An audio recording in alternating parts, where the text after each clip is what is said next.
Shares खरेदीतून अल्पावधीत जादा नफा मिळवून देतो असे आमिष देत एका भामट्याने व्यावसायिकाची तब्बल 15,65,000 आर्थिक फसवणूक केल्याची खळबळजनक घटना घडली।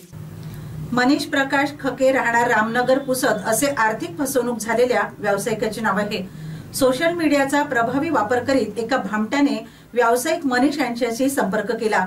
तसेच जगविख्यात कंपनीच्या शेअर्समध्ये गुंतवणूक केल्यास अल्पावधीचा जादा नफा मिळवून देण्याचे आमिष दिले।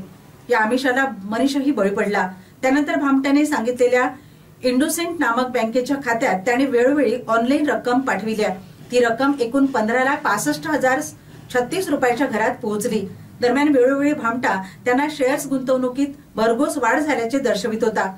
असे असताना मनीषला पैशाची गरज भासली तेव्हा त्याने भामट्याशी संपर्क करून शेअर्स विक्री करण्यास सांगितले।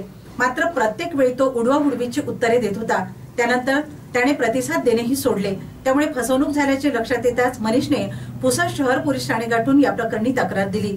त्यावरून अज्ञात भामट्याविरुद्ध बांधवी 420 आणि भारतीय तंत्रज्ञान कायद्याच्या 66 कलमान्वये गुन्हा दाखल करण्यात आला।